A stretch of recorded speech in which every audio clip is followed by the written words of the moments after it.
All right. Good Friday morning, everybody. How y'all doing? Beautiful weather out there in the Ozarks. You guys liking this weather? Yeah. All right. So today is Friday, October 29th, 2021. Steve, this year is flying by, man. Way too fast. That's right. We're coming up Halloween in a couple of days. That's right. Got some people dressed up in house here you'll see today. And we like having fun. And that's the thing about Prime. We're fun, and we want all of us to be productive too. So fun and productive is a good thing. So hopefully you all are enjoying orientation, all the new folks here. This meeting is broadcasted up in to two other terminals. So let's see if I can get this out of my mouth. So let's go to Salt Lake City. Let's go up there to Troy. You with us, Troy, this morning? Good morning. We are here. How are you? Good. How many people you got there this morning, approximately? Well, they're all in line right now. We got about 30 people waiting for food right now. So we're doing good out here. It's a beautiful, it's going to be a sunny day in Salt Lake City, and we're getting ready to work. There you go. Now, who was that? I don't know. Just some random. Oh, you don't. I thought maybe it was Brian Singleton or something. I couldn't tell. So. No, good deal. Brian's over here in the corner. He's hiding from the camera right now. He's hiding. We got to get him up here one of these days and talk. So he does a good job. So, how many did you have in orientation this week, Troy? Total, there's about 35 people here right awesome. Now. They're going through the orientation process. Yeah. So good to hear. It's a good week.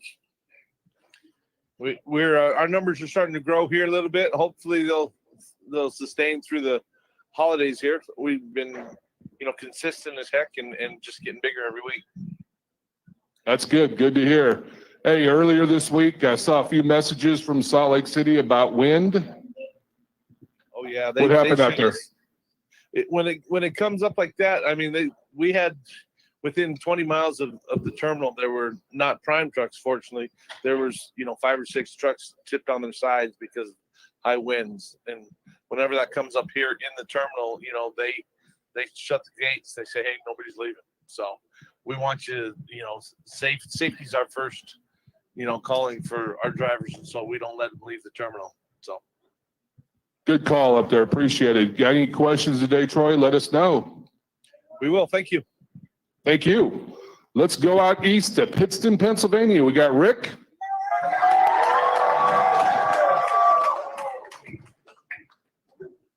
Loud and proud from Pittston, Pennsylvania. What was that? Man, your arrival to Salt Lake this morning, man. You guys are up and going. You could definitely tell it. That was not piped in, as you can see. There's a shot fired right there. Yeah, so we got to check on Troy. I don't know how that works for sure out there in Salt Lake, but we'll get some verification one of these days. So, how's your orientation class this week, Rick? We had a master class this week, and great students that came in and hired on with us, and we're just proud of these guys and gals that are coming in. They're phenomenal, doing a great job. Good to hear. How's that training pad going? That's up and running, and every day, all day long, it's just people in and out of there, and pre-trips and road tests. They're getting along down there. They're doing really well. Good to hear. Well, if you got anything, questions, comments, we've got some great speakers this morning. Anybody's got any questions on enforcement or federal regulations? We're gonna have some good speakers on that. We'll be coming up here shortly. Make sure you let them get them on the mic, Rick, and we'll get them on. We'll get these questions answered. Hey, we appreciate you guys. Thank you. Appreciate you too. Back in Springfield. Try this again. How you guys doing? All right, a little bit better than last week. We'll take that. We'll go with that. So good deal. Well, welcome to Prime, everybody. This morning, I got up here Steve Fields. Steve's our safety director here at Prime. Been here about 25 years. Yeah, I'm Dave White. I've been here 20 years. Also, we got Dennis Davis and Bill Sprague here from our safety department as well. So glad to have you all, and want to welcome you. If you're wearing their yellow vest this morning, thank you for coming to orientation. Even those of you that aren't, if this is your first week of orientation here at Prime, All 3 terminals. This is your first week. Please stand up. We'd like to give you a round of applause.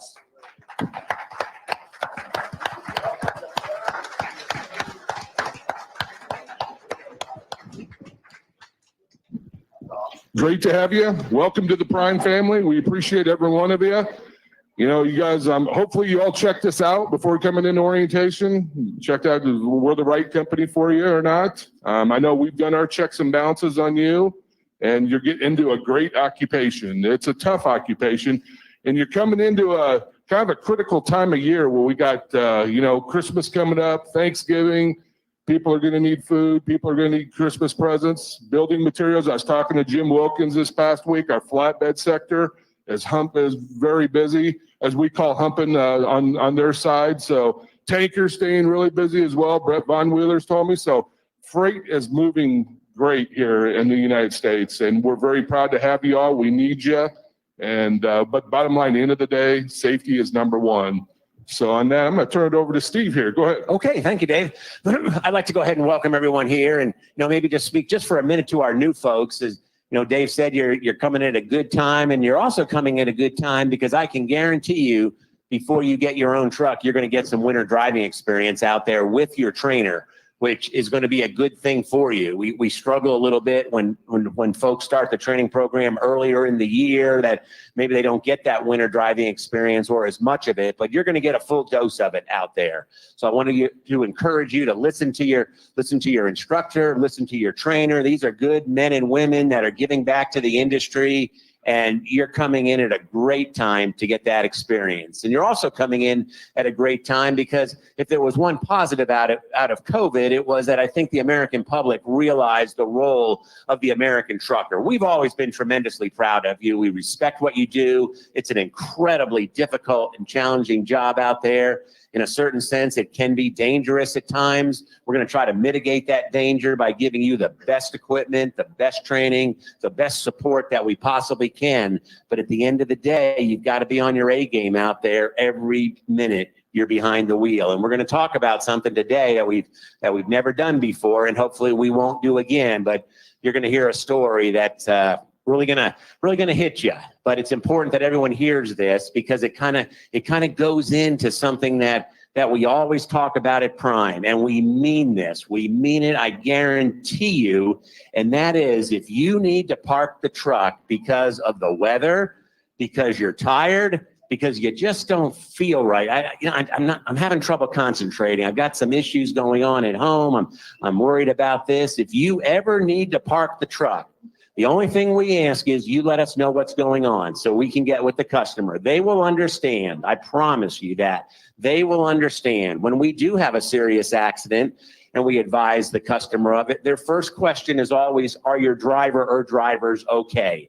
Sometimes it doesn't show, but they really do care about you, and you're much more important than their product. So please, if you only take one thing out of this meeting, and you're going to hear it your whole time at Prime, is if you need to park that truck, we want you to park it. There's no punishment for that. If you hear, well, I'll never get a good load again, or they're not going to load me, that is absolutely false. It's not what we do.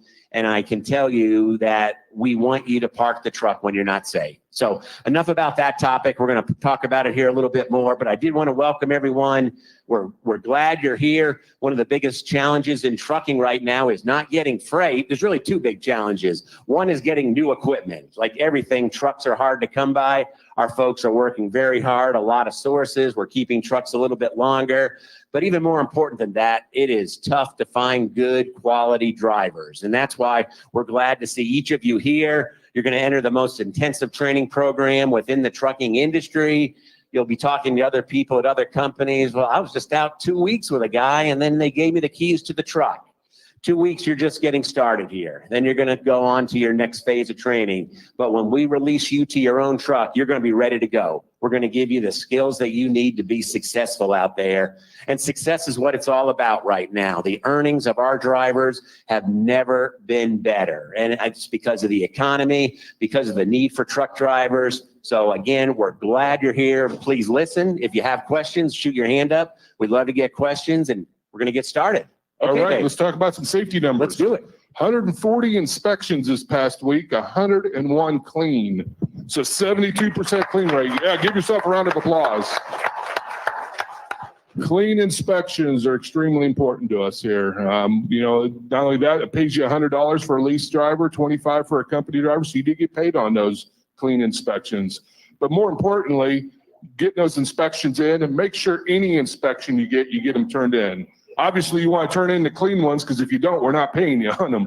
But if they got violations, we need to look at that violation, see how we're going to address it. If it's a moving violation, we may bring you in, route you in for our PSC safety class, maybe have you sit down with us in safety. We'll go over it because we don't want anything on your record because that translates to our record. And more importantly, you always want to protect that CDL. That CDL is yours. And remember, any moving violations, if you just pay the ticket on those and move on, that goes right on your CDL. And that's a record. And you want to stay away from that. So make sure you let us know. We've got access to many attorneys. If something does come up, we can give you some options, maybe help you out and try to alleviate it that way. So, but the biggest thing is just don't get them to begin with. Follow the speed limits, follow the signs, make sure you're paying attention, make sure you know where all the scales are. Make sure you got a motor carrier atlas, all those things. You need to have that. Motor carrier atlas will show you where all the scales are in each state. Some states, they'll put up surprise ones on you though. They may not be on the motor carrier. You still got to be paying attention and keeping track of where you're going and what you're doing out there and staying on the major highways as well. So you got anything to add to that one, brother? Nope, you got it, Dave. All right. So let's talk about a little bit about the weather going on. Obviously right here, windy today, windy last couple of days. Missouri's had some wind warnings out. I think it's even windier out in Kansas. Troy, yeah, driving kind of sideways. Is that right, Renee? Well, hopefully you're not driving if you're driving like that. But yes, Troy mentioned out in Utah, had to shut down the terminal, wasn't letting anybody hitting the roads because of high winds. You know, wind is one of those things you got to keep track of. And it starts getting windy, start slowing down. That's the best bet. It gets too windy, you start feeling that your trailer moving a little bit too much. Head for the truck stop, head for the rest area. Take some time off. Generally speaking, this time of year, just like winter driving, give it a few hours, maybe 4 or 5 hours, and the winds will subside and you'll be able to move on. Or the snow and ice will subside, if you're up north. We got a lot of great states when we're talking winter weather up north. They do a pretty good job clearing the roads. They know people will get out on the highways and start driving, even if it's snow covered. So that's why they try to get the plows and the salt trucks out there and get them moved. Missouri's done a lot better job in the last couple of years. But, up north, our northern states do a very good job up there. So, roads start getting covered. And the reason I say that, we've already had I-80 in Wyoming shut down a couple of times this year. That happens. Obviously, you got to park, but give it a few hours. Let those trucks get out there, address the roads, and it'll make it so, make your pass a lot easier and you're not running right in the middle of it. So. I think that giving it a few hours is good, solid advice. It's just amazing what those crews can do. They work extremely hard out there. It's 6, 7 o'clock at night. The weather's kind of deteriorating. You still got a lot of hours left, but it's probably the time to find a good, safe to park, find a place to park. I know it's always challenging finding parking, but find that spot. And when the sun comes up in the morning, it'll look a lot better for you out there. So please keep that in mind. Yep. So any questions so far? Safety or anything? Pretty quiet crowd. All right. Should we go with our first speaker? Yeah. Come on, Brent. Go ahead. Yep. Okay. This is going to be a little bit difficult. I think you're going to see why here, but it was very important to this operator to come here. And he drives for Prime. It's Bobby Lane. Been with us about 12 years. He's a million safe mile driver, but just had tragedy within his family. I just can't imagine it, what he and his family have gone through. But it relates to trucking. Thank goodness it doesn't relate to Prime, but it relates to driving tired, to not pulling over and parking when you're tired, regardless of the time of day. I know that this occurred during the day. It was daylight hours. So, Bobby, I'm going to ask you to come on up. It's going to be very difficult for Bobby, and I want you to listen to what he has to say. And believe me, when you're out there in a big truck, you've got 80,000 pounds out there. You've got great training, but we're bigger than these cars. We can inflict more damage. We've just always got to be on our game. And that means stopping when the weather's bad, stopping when we're tired. So I'm going to ask Bobby to go ahead and, I know it's going to be tough on you, and just whatever you can get out on it. We've got that picture too. So go ahead, Bobby. Good morning.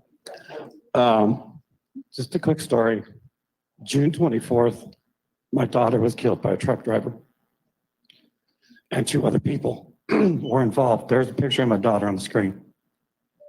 This happened at 9:18 in the morning on a 2-lane road in Texas. The driver was driving, whatever.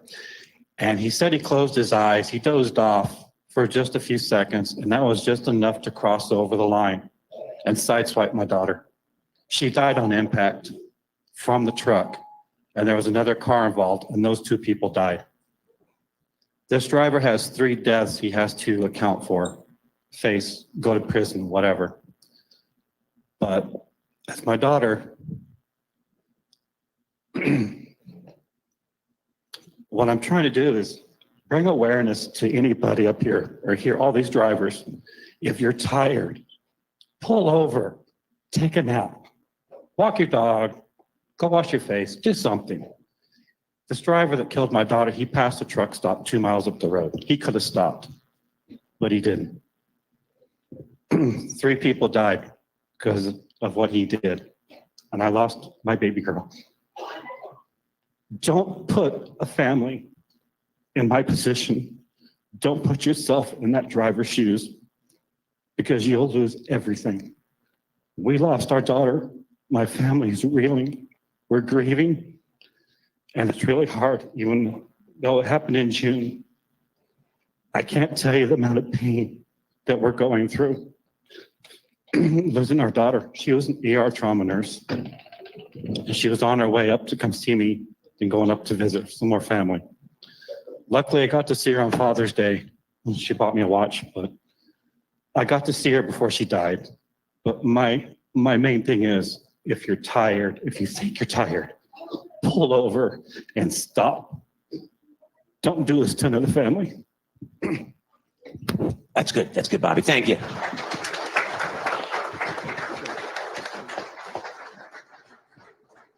Yeah, I don't think there's really anything I can add to that. I think Bobby's message there is very clear. That's always a difficult decision to make, whether it's tired or weather, that I'm just going to park it. But I'm going to tell you again, and I'm sure Steve and Robert will mention it as well, that there is no ramification, there's no fallback for parking your truck when you're not safe out there. It is the most important thing that you can do out there. One thing Bobby told me is he didn't want his story to be a downer to the meeting. We're not going to let it be a downer. It's terribly tragic. I can't believe the pain his family's going through, but we wanted to talk about it. We wanted to clear that up, and we're gonna move forward now because we've really got some good speakers here. So Bobby, thank you, and we appreciate you sharing that with us.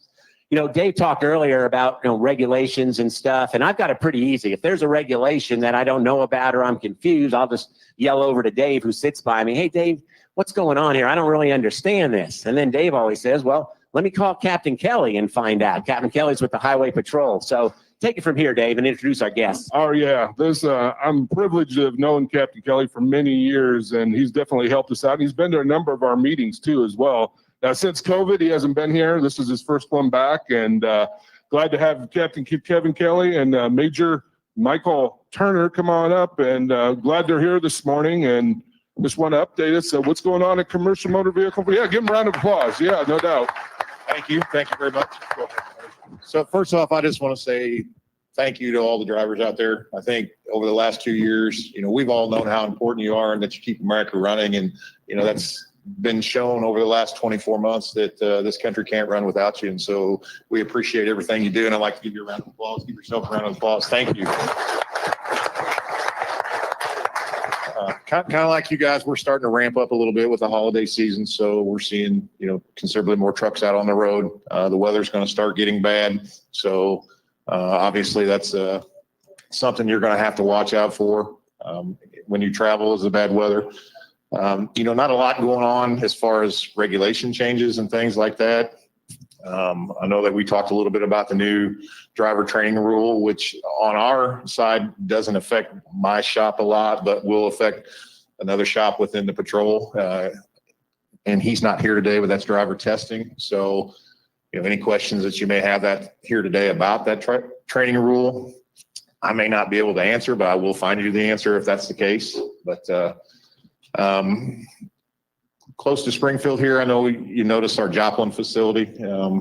Inbound Joplin's been closed for quite some time as we're getting ready or finishing up a new inspection building and a new scale there. So our plans are to open that up inbound in December, and then we will demolish outbound Joplin and make that truck parking. So there won't be a lot of parking spots, but it still will provide a few more that we don't already have. We're getting ready to do the same thing at our St. Clair facility, which is on the other end of I-44 up near St. Louis. We're going to do inbound St. Clair. They're going to remodel it, and then outbound will be demolished as well. And we'll provide more truck parking there. I know that's a big, consideration is finding a place for you all to park. And so, we're trying to do our part with MoDOT to get places for you to park. So other than that, if you've got questions or. Yeah, quick question for you, Captain. As far as parking, can they park at their scales when they're closed? Is that fine? They can, yep. So we ask that if you do park at the scale, number one, you kind of park out of the way a little bit because those facilities are active facilities. And so we don't want, trucks in the way if we have to do our duties. And then the next thing is just to police yourself, pick up after yourself a little bit. Because obviously if the parking lots become where they get trashed and that kind of stuff, we'll end up having to close those off. But you're more than welcome to park at any of our facilities, open or closed. And we would, if you're tired, no other place to park, that's where we want you to come. And you'll leave them alone, right? Absolutely. Yep. Here in Missouri, we have a policy. We will not interrupt the driver's rest period, sleep period, anything if they're legally parked. Now, of course, if you're illegally parked and we have to come to ask you to move, then obviously we're going to have to knock on your door and interrupt you. But if you're legally parked, we will not mess with you in Missouri. How about the new scales? Any new technology coming out that's makes inspections go a little bit quicker? So we're getting ready to install at our Mayview facility, which is up on I-70, and then our Bloomsdale facility, which is on I-55, what they call tire anomaly systems. So what they will have is when you come in on the main line, they will have a piezo strips in the road, but they will detect any issues with your tires, whether they are underinflated, flat, mismatched, things like that. And it will send a message to the operator at the scale facility to call you in and to make sure that we check that tire. And it has a schematic of the truck and it shows exactly where that tire is at. Several states are using those now. I know Illinois has some. We went over and viewed the use of theirs here lately. And we put them on the interstates, number one, that have long ramps, but number two, that we see a lot of issues with flat tires. You guys call them the gators on the road. We see a lot of those. And so we chose those facilities because they're close to those areas.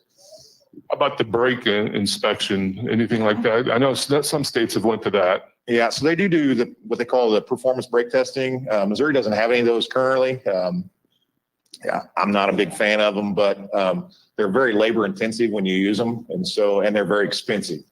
So we have not purchased any of those yet. We did go to Nebraska here a couple of years ago and view one of theirs that they had a portable system. But we have not used any of those yet. We do use some infrared technology. So some of our officers will have infrared, and when you come in, they can, shoot the tire and to see if the brake, number one, if it's cold, we know it's not working. If it's too hot, then we know it's, stuck or it's overperforming. So those are things that we use to help speed up inspections as well. Obviously, we don't want to slow you down any more than we have to. So we want to keep you on the road as long as we can. Any questions from in here or Pittston or Salt Lake? Anybody got any questions? All right. I think I asked this question of you a couple years ago when you were here.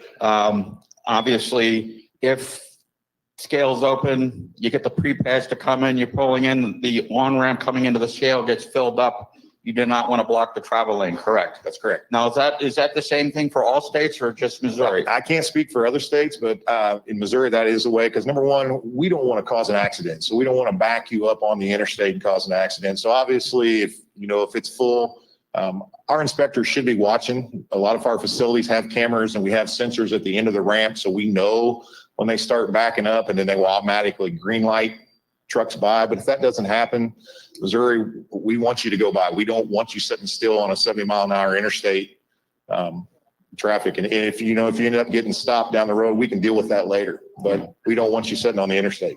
And the other thing is if you come up on a scale and it's open, but you don't get any pre-pass, obviously you go in. That's correct. Now, the other questions I had, and somebody was telling me, and I don't know if it's correct or not, scale's closed. You get the pre-pass light to come in. Don't come in. Okay, because somebody said the sign says follow in-cab signals. I will say you can keep knocking, but there's nobody home. So Yeah, exactly. That's what I thought also. Go right Okay. on by All because, right. yep. Now, we are supposed to, at our facilities, we have the ability to override pre-pass and drive-wise. So when we close, we are to shut those off. So sometimes, they forget, but it's just a press of a button to shut those off. That way, we're closed and you go on by. Major Turner.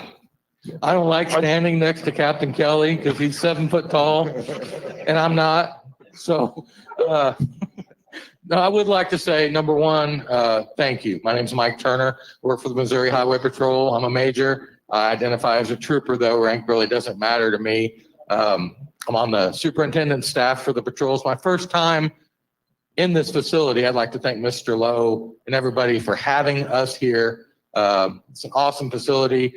It's my understanding many of you are new to the company, new drivers for Prime. What I can tell you, being a state trooper, is you're working for a world-class organization. I've had opportunity to come across Prime drivers my entire career. I have a lot of friends that work for Prime, and I can guarantee you're working for a world-class organization. One of the few entities in the state of Missouri that trains and licenses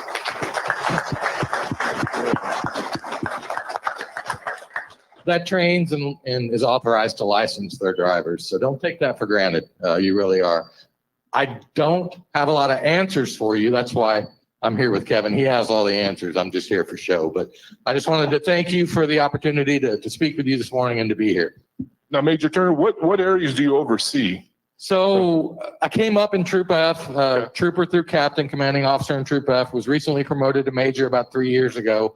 I supervise the Support Services Bureau, which is the Commercial Vehicle Enforcement Division, the Fleet and Facilities Division, which is the purchase and sale of all patrol vehicles, boats, construction projects, all of that. The Driver Examination Division, CDL testing, CDL examination, and the Motor Vehicle Inspection section.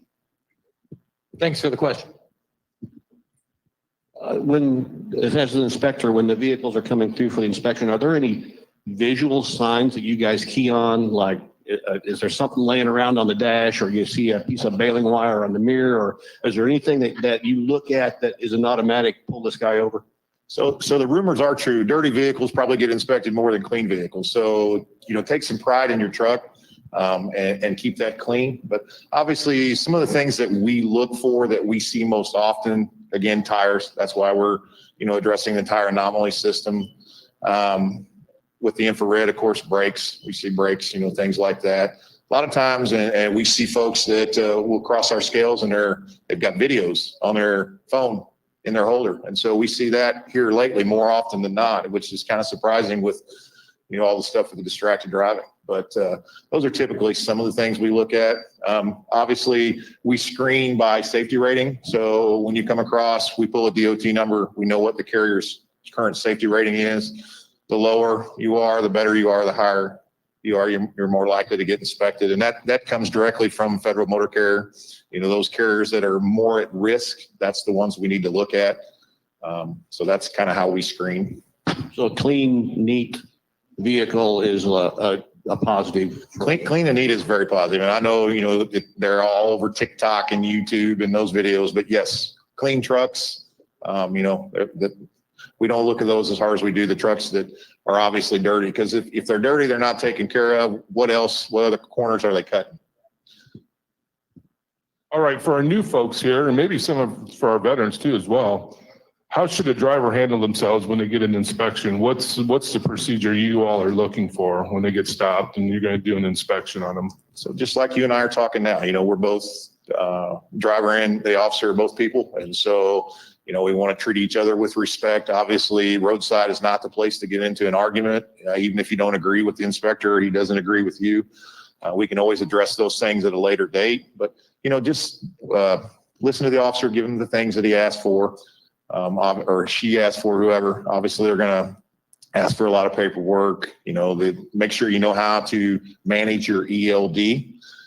We still see even today drivers that don't know how to get through their ELD, don't know how to transfer it to E-rods, so we can view that. So that's a very important thing, and that makes the inspection go a lot quicker when you're able to do that. But again, just respect on both sides. That comes from us and you guys as well. And I think that will make the inspection go a lot better.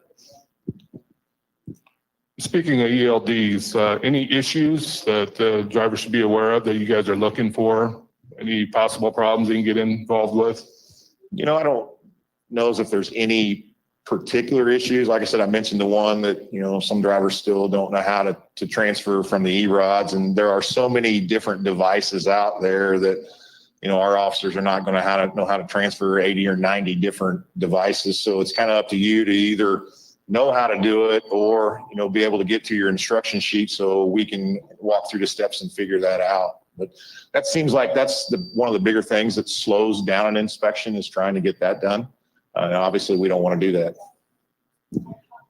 Yeah, I've been driving for 4 years, got no accidents, no tickets, which is the way you want to keep it in this profession. You want to keep your record clean. That's the key to your success. But if you see those red lights behind you and you're on the freeway, should you wait to the next safe place as far as an off ramp, or do you expect to pull over right away? So here's what we would ask. We tell our personnel when they get ready to stop you that they need to pick a good location and a safe location to do that. Sometimes that doesn't happen. Sometimes the driver doesn't see us until they're past the ramp. So what we ask you to do is go ahead and pull over. Typically, we will make contact and we will move you to a safe location. Missouri has a statute in place where we cannot inspect you on the shoulder of a road of any highway that has a speed limit in excess of 45 miles an hour. So if we stop you, let's say on I-70, we're going to take you to the next ramp. We're going to get you off the highway and get you to a safe location. And that's for us and you. We don't want to cause any other accidents out there, put our officers in danger. Hey, good morning, Captain Kelly. Thanks for being here. I do have a question about the permits and insurance document. We coach our drivers to be as green as they possibly can and make sure that they use that mobile app that we provide for our drivers as best they can.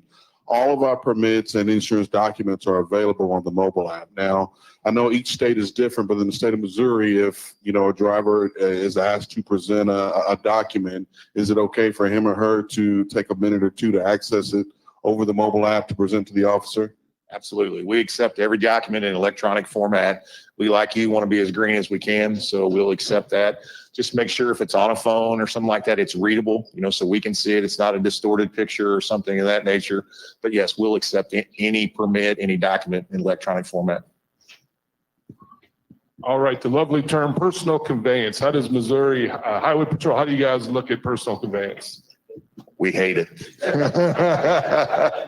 It has been currently, there's not a real good definition. And I served on CVSA's Driver Traffic Enforcement Committee. I was the chair of that committee for about 6 years. We petitioned FMCSA all 6 years that I was there to provide us a little better guidance, a little more guidance, and they've chosen not to do that. So we kind of got to work within what we have. I will tell you, PC right now is probably one of the more abused things that we see as far as logbook violations go. So obviously it has its place. There's good points for it, but there's also bad points. And we're seeing a lot of folks that run out of hours and then just flip over to PC and ride on down the road to the next stop, and that's not what personal conveyance is used for. Personal conveyance was to be used, if you're at a shipper or receiver, you run out of hours and they won't let you stay on the lot. You need some place to go. You click over into PC and you go to the next safe spot to get your rest and go. It's not to drop a load and then hit PC and go 600 miles across the country to your next load and then go back on duty driving and take off again. And we see that often. So, we tried to get FMCSA to do like they do in Canada. Canada has a mileage limit that you can do with personal conveyance. But that didn't happen. So if you're going to use personal conveyance, just, use it for what it's for. And that is to help you get to a safe location. If you're stuck and out of hours at a shipper or receiver, if you're going to a restaurant or something like that, when you're off duty, those things, you can use PC. Let's say I'm in Chicago. This is one of these far out deals. I'm in Chicago. I live in Springfield. I'm not under dispatch. I'm going to hit PC and come home to Springfield. Once I hit Missouri borders, would you guys recognize that, or would you shut me down? We would shut you down for a false log. And the reason is FMCSA has said that the commerce does not end once you drop the load. So if you're dispatched from here, your day does not end until you get back to Springfield. So you cannot PC from Chicago back to Springfield. Any other questions here? Pittston, Salt Lake, anybody? This is your time. Y'all on here, Dave. Two Raven Transportation wants to know, is there a channel on the CB radio that they can communicate with the officer when they're getting ready to be pulled over? So I'll be honest with you, we don't even put CBs in our cars anymore. We used to, and they may still have a few if a driver, requests or a CB or an officer requests a CB, but we don't have those anymore. So I can't give you a channel. If you've got questions, obviously, you can always call your dispatch and have them call us, or however you want to do that to make it easier. But we don't run CBs anymore. When I started, every car had a CB, and we used to talk to the drivers regularly. Got a quick question for you on the clarification of PC. Now, let's say you get a load outside of Missouri, and let's say it delivers in St. Louis, and that's your home counter. So you got a deadhead back here to Springfield. Does that apply to that because it's originating outside of Missouri? So if you're home terminal here, wherever your home terminal is at, your time does not end until you get back to your terminal, or if you're dispatched from home, then until you get back to your house. So let's say you drop in St. Louis, you still have to show your hours all the way to Springfield. And then if you take your truck home with you or whatever, once you get here, you hit PC, then you can take it and go back home and do that. But you cannot, once you've dropped, you cannot PC from the last drop back to your terminal. But if your home is in Missouri, you can PC to your home? No. Terminal, Terminal. not state, terminal. So if your home terminal here is in Missouri? Yes. Okay. All right. If your home terminal is Springfield, so Okay. not a state. So you can't just cross the borders of the state and then say, I'm ollie income free, I'm home, and I'm going to PC. You can't do that. You've got to actually get back to your terminal to do that. Okay, and this is again after you drop your load off and you're not under load anymore. Doesn't matter. Your commerce hasn't stopped until you get back to your terminal. That's the continuation of that trip. Okay. You were dispatched from here out, and you don't end until you get back here. Yep, we got a mic. Hang on, we'll bring a mic to you.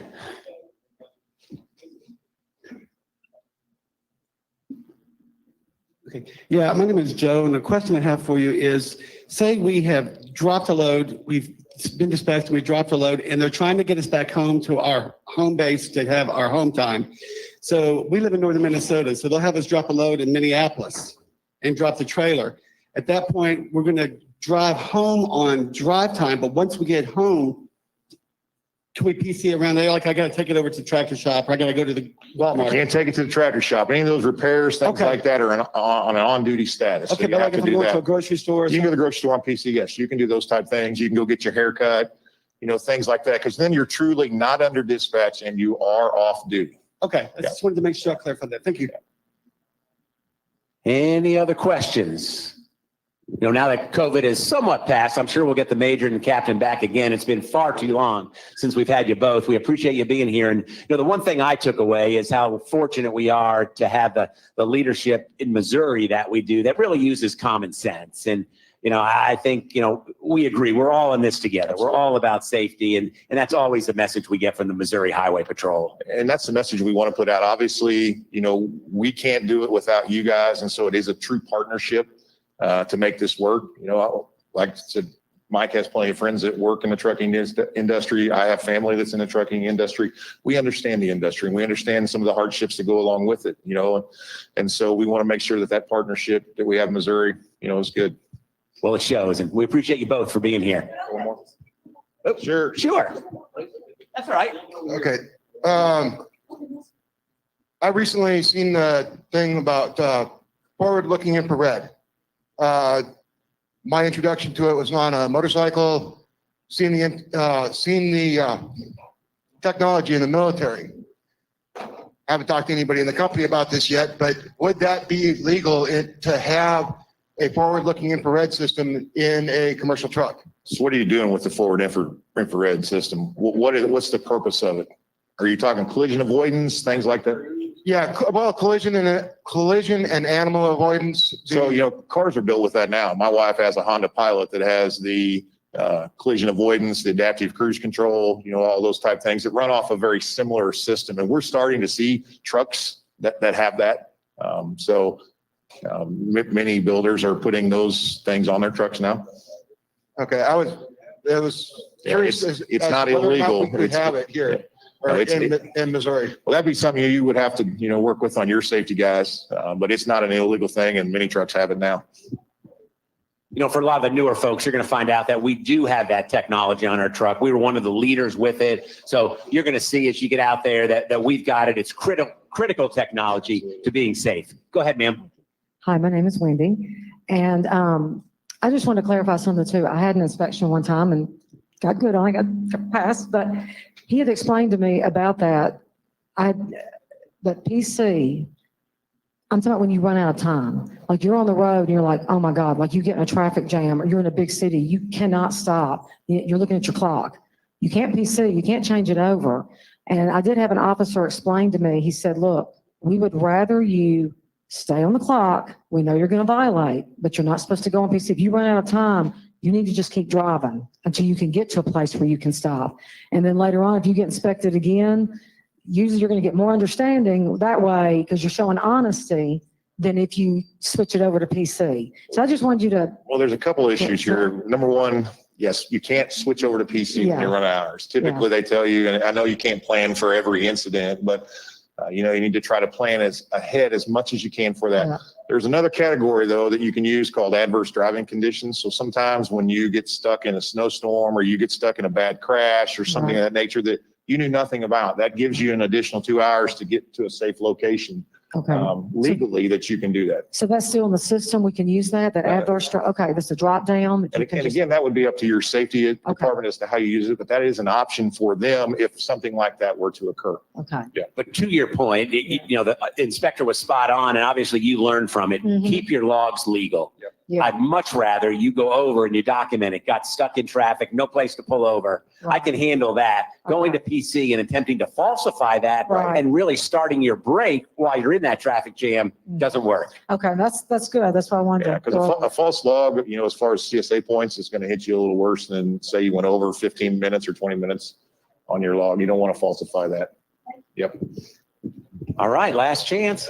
Okay. Well, thank you, Major. Thank you, Captain. You're always welcome here, even if you're just driving by. Stop in and see us. Thank you for having us. We appreciate it.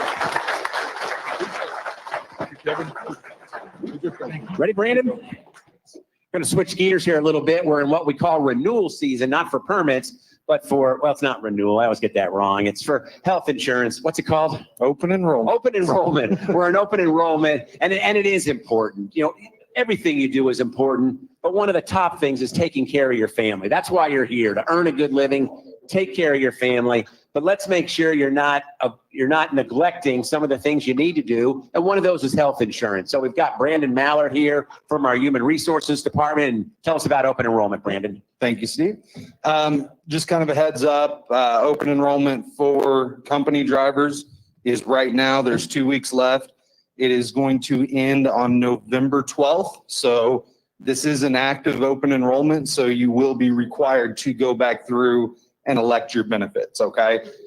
We do have a few extra products. We're making some changes. So we do have a term life insurance policy that you can now go up to $250,000 in coverage for yourself, $50,000 for a spouse, and $10,000 for each child, okay? So definitely make sure that before November 12th, you give the enrollment center a call, you go through the open enrollment. This is also a good time to definitely check your beneficiaries on your life insurances. Also, if you're interested in 401k, those sorts of things, you can knock it all out at one time, okay? But once again, open enrollment for company drivers ends on November 12th. And any changes you make now will take effect on January 1st, okay? Now, independent contractors, normally the open enrollment for you guys would start on November 1st and end December 15th. But the federal government has opened up their open enrollment up to January 15th this year. So you guys are going to have a little more time to enroll in medical plans. We will be sending notifications out because starting next week, you guys will be able to go ahead and enroll in benefits as well through Enrollment First, okay? If you're on site, independent contractors, we do have an enroller here full-time, Dave Brill. He's usually sitting over here on Fridays. He does have a office over at the campus that he can work with you personally on insurance. Company drivers, if you're wanting to sit with someone face-to-face versus calling over the phone, we do have an enroller on site today. He's actually taking a phone call right now. You can sit with him here in the cafeteria as well, okay? Does anybody have any questions for me before I hop out of here? Nope. Remind them where you sit at, Randy. Yeah, I'm in the HR department up here in the main building. Right before you get to the Z building, swing by, come see me, give me a call. I'd be more than happy to help you out. So, super. We appreciate your time today, Brandon. You know, and as far as going up to see Human Resources, this is for our new folks. Our veteran drivers know this. You have full access to the entire building. You don't need permission to go anywhere, to speak to anyone. You'll probably need to ask directions because you do get lost. I still get lost in these buildings. But if you need help, just ask one of us. But if you need to go to Human Resources, just go on up there. If you need to see your payroll person, your fleet manager, your log auditor, the entire facility is open to you, and we welcome you. Tyler, start working your way up, and I'll work on your introduction. It's going to take you a while to get here. Got Tyler Patrick from our Road Assist department, and I don't think it's a secret. I'm pretty sure everyone knows you're going to Salt Lake, right, Tyler? Yes, sir. If not, Okay. they know now. They know now. Well, Tyler has accepted a new position to go out to our Salt Lake City terminal. We've got a beautiful facility out there. We've got a lot of opportunities out there. Tyler's very talented, and he's going to go out there and oversee some of that. So we're proud to have you head out there, Tyler. Awesome. Thanks, Steve. I appreciate the introduction. Like Steve said, I'm getting ready to move out to Salt Lake City. We're actually moving next Friday. So we'll be out there helping out with the shop and things like that. We're looking for traffic flow. So as you guys come in, by all means, stop in and see us, say hello, get your truck worked on, get your truck washed, get the trailer washed, come see us, put some traffic flow through that terminal. But today my focus I want to talk to you guys about is winter driving and getting ready for winter. You know, a lot of you guys coming in new, maybe you haven't experienced winter driving yet. So you get with your trainer and get firsthand knowledge on how to do that and how to do it safely. And as you've kind of picked up on the rest of the meeting, our biggest focus here is safety. So if at any point you don't feel safe on the road or you get into a predicament you don't know how to get out of, just stop, pause, park the truck, get with Road Assist, get with safety. Let's get a game plan for you before we get into a situation where you or somebody else gets injured. On top of that, though, I want to make sure you personally are ready for winter. So making sure you have the right items on the truck, such as anti-gel, jumper cables, things like that.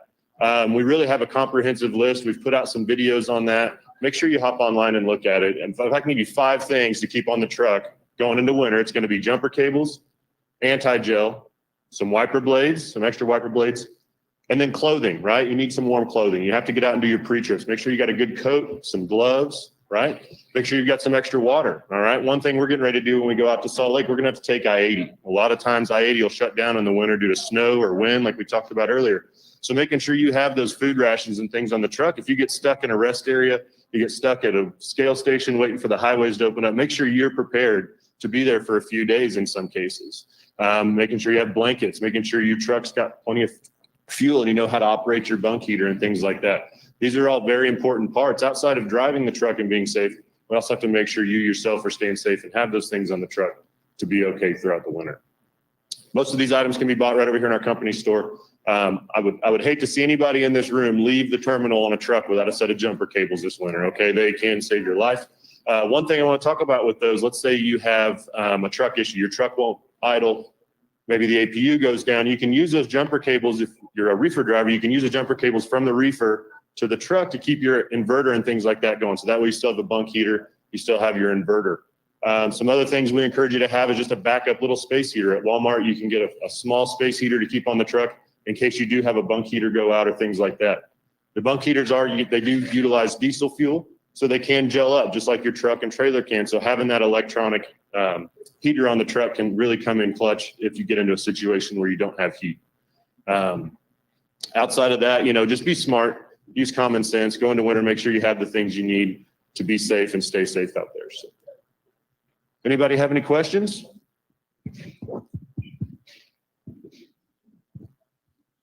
Just a quick point.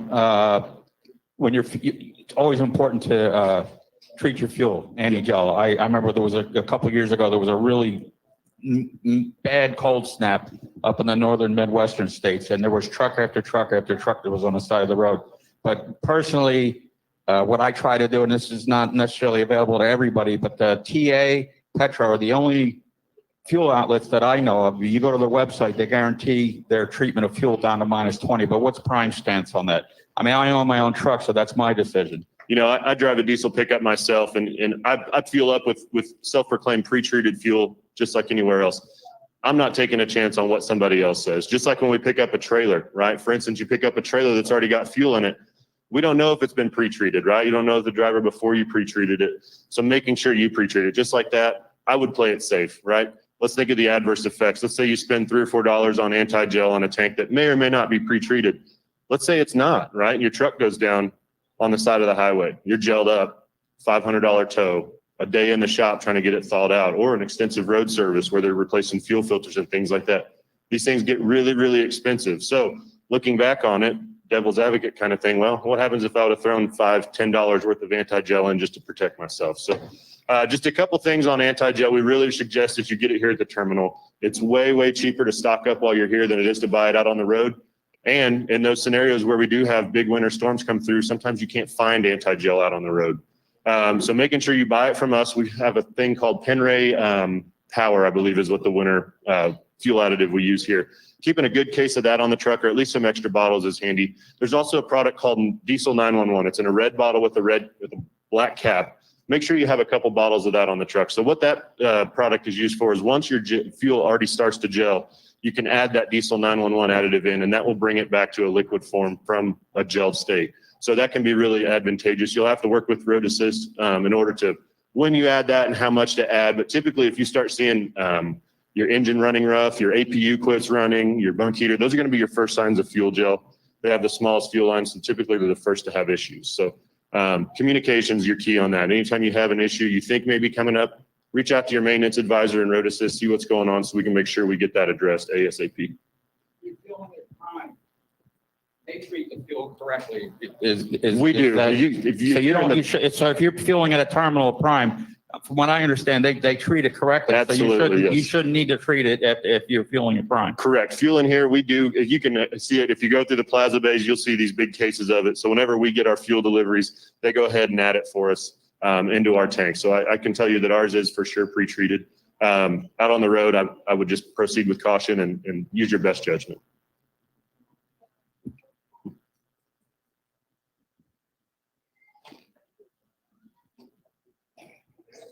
Is there any class in teaching these guys how to chain up or show them how to do it? Because we get a lot of these new drivers that never chained up, and we get people that, hey, I'm stuck. I don't know how to put a chain on or do any of that. To my knowledge, we do have over at the Plaza building, there is a couple demonstration sets. We can use those, and you can use it as a trainer to show your trainees how to do it. It's not something we teach in our pro maintenance class. It's definitely something we could look at adding. Because I do think it is a big benefit to show drivers how to chain up before they get into those scenarios. Yeah, I believe there's a video out there available to show that too. There is. Yeah, we've put together some safety videos on all that. I would encourage everybody to hop on our YouTube channel and check out the videos on the Prime app. We have some great videos on there showing a lot of maintenance items, just stuff to look at while you're sitting, burning through brakes and things of that nature. All right, Tyler, appreciate you being up here. Thank you guys once again. Good luck in Salt Lake.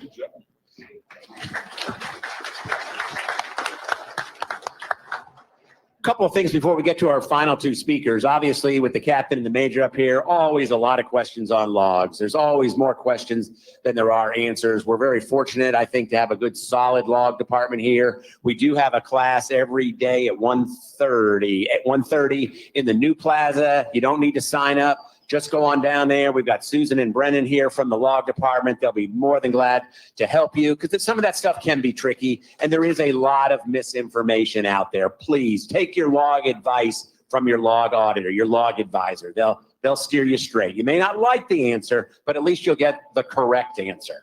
One other thing we always do at Prime, and I don't want to neglect this, if you served in the armed forces, if you helped defend our country, would you stand this morning so we can recognize you for your service, please?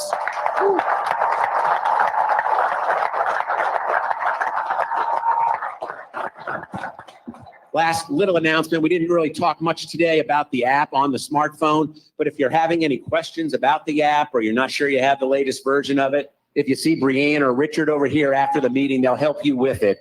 We're probably due for an app class or app presentation in the Friday morning meeting because it is a lifesaver out there. It's a fantastic tool that's available to you to make your life just a little bit easier. We're heading into the weekend. Traffic's heavy out there. The deer are running. Please, please, just remember a couple of points from me. Always drive at a speed that's appropriate for the conditions and for your driving ability. Watch that following distance. That's going to be the difference, the following distance. I know it's tough to maintain. I know people cut in front of you, but following distance is the key to avoiding accidents. And please don't be distracted in the cab of your truck. And it's not just cell phones. It can be adjusting the radio or reaching for something to eat anytime, or thinking or daydreaming. Anytime you're taking away from looking at what you're doing and driving safely, it increases the opportunity for there to be an accident. So please don't be distracted in the cab. We appreciate each and every one of you being here. I'm going to ask Steve Watke, our Vice President of Sales and Marketing, to come up. Thank you. Thank you. I appreciate it. Thank you, Steve and Captain Major. We appreciate you all taking time to share your thoughts, and they do a terrific job. For you new folks, I'd like to thank you very much for trusting our company and deciding to join us. We're certainly not perfect. If the recruiter told you we were, they misstated it. We get better every day. That's why we have these meetings. We want to be the best in class, and we think at this point maybe we are, but there's always room for improvement.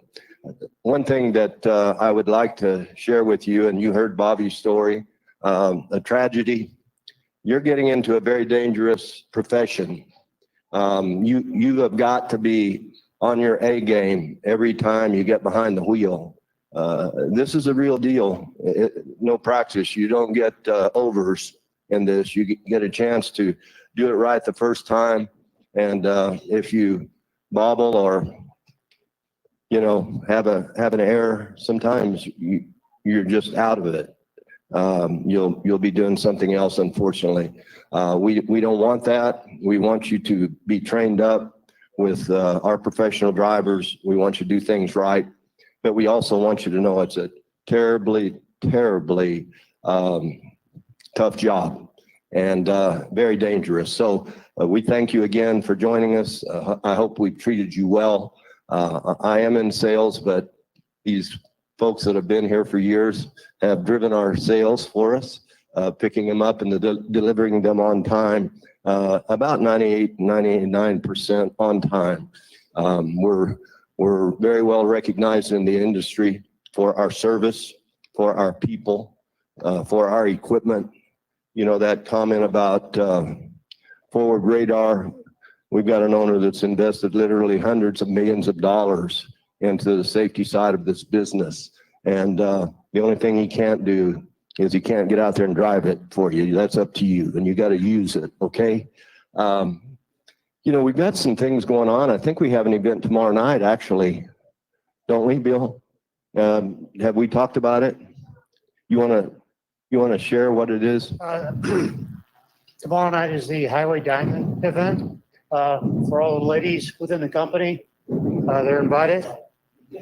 Starts at 5:30 tomorrow, I believe. Yeah. So you got a good one now? I guess I do now. Yeah. So what Bill is alluding to, we have a program here for our female drivers, Highway Diamonds, and it's been a long time coming to have a get together in our convention center, but we're going to kick it off tomorrow night. Thanks, Bill.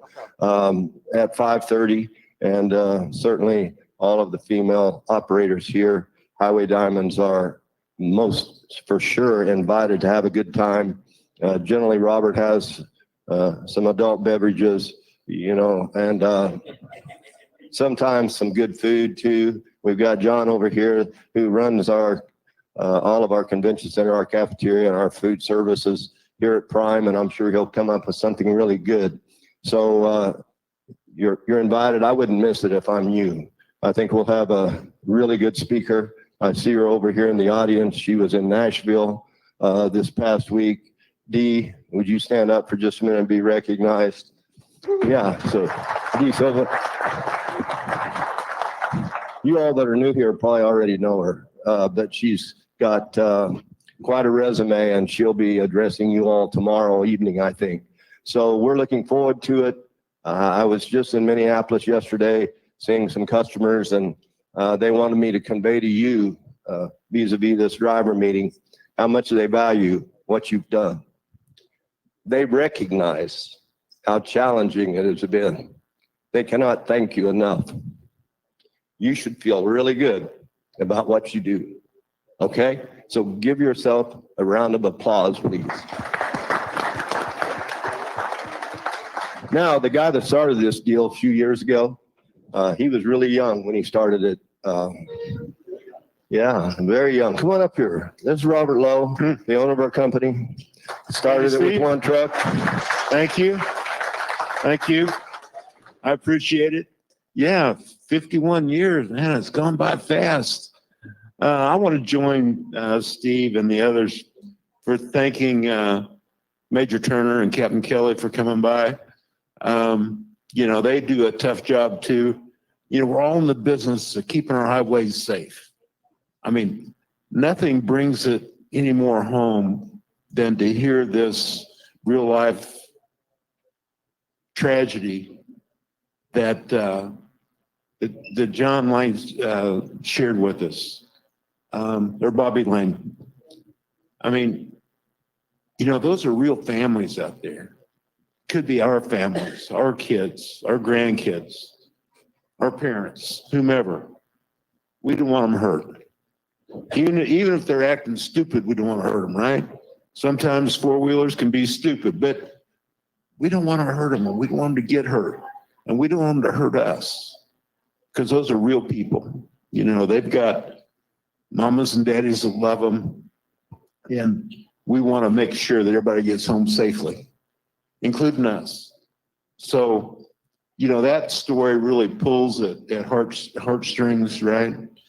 And it's a great reminder and really brings it home just how important safety is to each of us. And we do have some great technology deployed on our trucks. You know, sometimes it gets a little aggravating. I still hear a complaint now and then, but whatever inconvenience it is, we'd all agree that it's minor relative to the value of someone's life. It's minor. It's a minor aggravation compared to the good that it can do. So I appreciate your support for that. You know, we've got the holidays coming up. I hope you're talking to your fleet managers about what you want to do over the holidays. Question. I've got a question. Hurry up and ask it. May I? Well, it's really not a question. It's more of a comment. It was mentioned about overdriving your logs, whether you're tired. Look, I'm just going to reinforce from the sales side, and Robert from the very top down will tell you, if you get tired, get over, get safe, call your fleet manager and go to bed. We'll deal with the late load. That is no problem. Okay, I'm done. That was my comment. And that's from the sales guy that, you know, takes the chewings from the customer when, you know, we're 5 minutes late. But I tell you what, this guy, he'll gladly take that, as opposed to risking your safety or our safety or the public safety over a late load. Pull it over, get it parked. We'll get there when we get there. We'll call them and we'll make it work. And actually, our good shippers appreciate that. I was about to get into the holiday season. You know, I know that Thanksgiving and Christmas are very compelling. You know, they're family type holidays, and you want to get home. Well, you know, what kind of kinks we've had in the supply chain. I mean, it's been a nightmare out there. You know, our shippers are hurting. They want to get products delivered. So we're in the process of coming up with a holiday incentive that will apply to both independent contractors and company drivers. So that if you're out there running, there's some extra compensation. Now, you know, a few dollars, you know, may not, I mean, I think it's going to be more than a few. I can't tell you a number yet because, you know, working two ends against the middle. But please consider taking off after the holiday and partake in this incentive because it's going to be good. I know you've been making money, and we've been making some bank, right? Am I wrong? Been making some bank, and we want to make some more. But I mean, you know, it's kind of like, you know, my wife. I mean, it doesn't seem like she can have too many pairs of shoes. You know what I'm saying? When she wants another pair. So, you know, compensation is kind of like that too. I mean, you know, there's never too much, and you're worth every dollar of it. And our shippers are willing to pay for it this year, especially.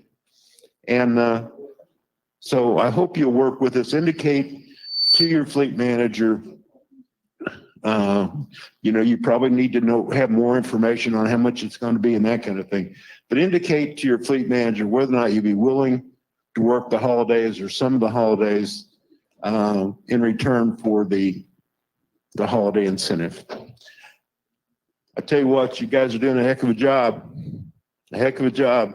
It's much appreciated. I think we're, like Steve said, I think, you know, we're at the top of the class. And that's thanks to you. I mean, Steve would like to take credit for it, but I ain't going to let him. I ain't going to let him because it's you all that do it. And it's very much appreciated. God bless each of you and please be safe out there.